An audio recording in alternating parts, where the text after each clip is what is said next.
You never met anybody who had more respect for American fighting men and women than I do. And I went with that.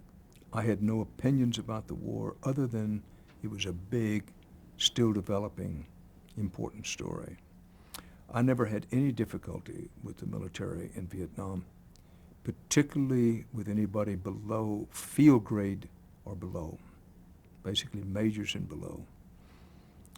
Captains and sergeants, who are the people who make any army go or not go, were honest, straightforward, sometimes brutally honest and straightforward.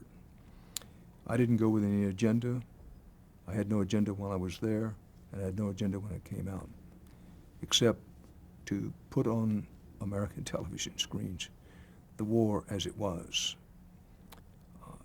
as opposed to how some people were trying to convince people it was.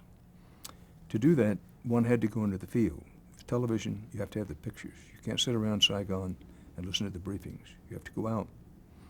I saw a good deal of Vietnam, from deep down, far down in the Delta, up to the DMZ itself, from the coastline in places like Da Nang, over to the Ho Chi Minh Trail, outside of Vietnam into Laos, and I saw a lot of the war.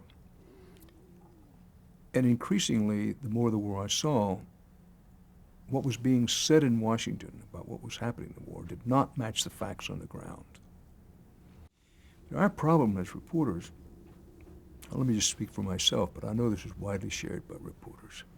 You couldn't be with these young men and women, they were mostly men at that time, who were in this incredibly lethal environment, 12,500 miles from home,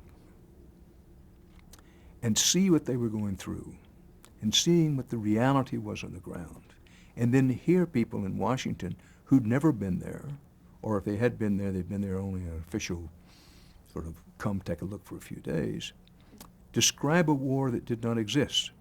So as a reporter, what I was going through, and again, I think others were, but I'll speak only for myself, was you hear these things out in Washington, you say, you know, I'm here. I'm hitchhiking around the country. A reporter in Vietnam was basically a hitchhiker, televisions, convoys. I'm here. I see it. I know what the situation is here.